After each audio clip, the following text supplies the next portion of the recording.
పశ్చిమ గోదావరి జిల్లా ఆచంట నియోజకవర్గం పెనుమంట్ర మండలం మాట్టేరులో విలేకరుల సమావేశం నిర్వహించారు. ఆచంట నియోజకవర్గం జనసేన ఇన్ఛార్జ్ చేగొండి సూర్యప్రకాష్ ఒకే ఒక్కడు వైకాపాలో చేరారని, జన సైనికులంతా పవన్ వెంటే ఉన్నారని, కాపు సంక్షేమ సేన ఆచంట నియోజకవర్గం అధ్యక్షులు జనసేన నాయకులు తోట ఆదినారాయణ అన్నారు.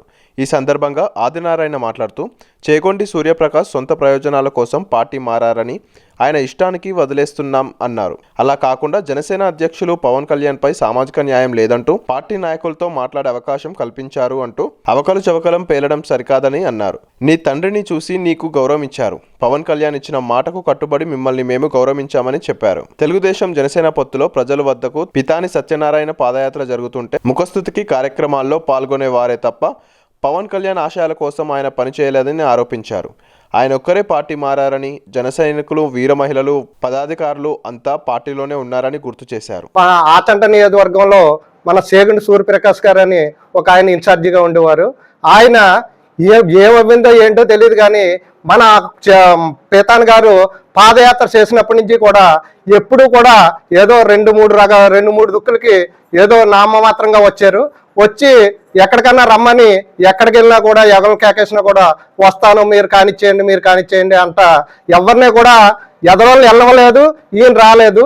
కానీ ఈ ఆచంట నియోజకవర్గంలో కాపులే కాదు, వీర మహిళలైనా జన సైనికులైనా అందరూ కూడా ఒక్క నాయకుడు వెళ్ళిపోయినా కూడా అందరూ కూడా మన ఆచంట నియోజకవర్గంలో ఉన్న కాపులందరూ కూడా, కాపులే కాకుండా ఉన్న కాస్టులందరూ కూడా, ఎస్సీ బీసీ మైనార్టీలు అందరూ కూడా ఈ జనసేన పార్టీ కూడానే ఉన్నారు. చేగొండి సూర్యప్రకాష్ గారు ఈరోజు పార్టీ మారి ఉన్నారు.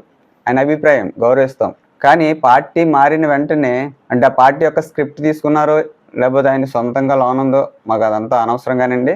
ఆయన చెప్పిన విధానం మాకు బాగా బాధ కలిగించింది. ఏంటంటే కళ్యాణ్ గారికి సామాజిక న్యాయం తెలియదు, సామాజిక న్యాయం చేయటం రాదు అని చెప్పిన ప్రకాష్ గారికి మేము ఒకటి చెప్పాలనుకుంటున్నాను అండి. నేను ఒక ఎస్సీ సామాజిక వర్గం నుంచి వచ్చిన వ్యక్తిని. నేను చాలా చిన్న వ్యక్తిని వయసులో కూడా. ఒక ఆలోచన ఆయన ఆశయాలు ముందుకు తీసుకెళ్ళని ఒక దృఢ సంకల్పంతో మేము ముందుకు వచ్చి పనిచేస్తాం తప్ప అంటే ఒక ఎస్సీ సామాజిక వర్గం అలాగే బీసీ సామాజిక వర్గాలు అందరూ కలిసి పనిచేస్తాం మేము అంతానే. ఇవన్నిటిని కలిపింది ఆయన ఆలోచన. ఒకటే మాకు సిద్ధాంతాల్లో ఉన్నాయి. ఫస్ట్ కులాలను కలుపుకుని పోయే ఆలోచన, మతాల ప్రస్తావన లేని రాజకీయం. ఎన్నికలు సమీపిస్తున్న వేళ వైసీపీ నాయకులు తెలుగుదేశం పార్టీ నాయకులపై బురద జల్లే కార్యక్రమాన్ని మానుకోవాలని జనసేన తెలుగుదేశం పార్టీ నాయకులు కర్నూలులో హెచ్చరించారు. కర్నూలు తెలుగుదేశం పార్టీ అభ్యర్థి టీజీ భరత్ 30 సంవత్సరాల క్రితం దళితులకు చెందిన 33 సెంట్ల స్థలాన్ని అక్రమంగా రిజిస్ట్రేషన్ చేసుకున్నారని కొందరు కర్నూలు నగరంలోని ధర్నా చౌక్ వద్ద దీక్ష చేపట్టారు. ఈ దీక్షకు వ్యతిరేకంగా జనసేన తెలుగుదేశం పార్టీ దళిత సంఘాల నాయకులు ధర్నా చౌక్ వద్దే మరో దీక్ష శిబిరాన్ని ఏర్పాటు చేశారు. ఈ కార్యక్రమంలో జనసేన కర్నూలు ఇన్ఛార్జ్ అర్షద్ మాట్లాడుతూ ఎన్నికల సమయంలో వైసీపీ నాయకులు ఇలాంటి చర్యలకు పాల్పడడం సరికాదన్నారు. టీజీ కుటుంబానికి కర్నూలులో ఎంతో గౌరవం ఉందని, ఇలాంటి కార్యక్రమాలు చేయాల్సిన అవసరం వారికి లేదన్నారు. ఎన్నికల్లో ఎదుర్కొనే సత్తా లేకపోవడం వల్లే ఇలాంటి అడ్డదారుల్లో వైసీపీ నాయకులు ప్రయత్నం చేస్తున్నారని ఆయన అన్నారు. దళితులను ముందు పెట్టి వెనక రాజకీయం చేస్తున్న నాయకులు ఎవరో ముందుకు రావాలని ఆయన డిమాండ్ చేశారు. ఇలాంటి చర్యలను ఆపకుంటే వచ్చే ఎన్నికల్లో ప్రజల ఓటు రూపంలో వైసీపీకి తగిన బుద్ధి చెప్తారని తెలుగుదేశం పార్టీ నాయకులు తెలియజేశారు.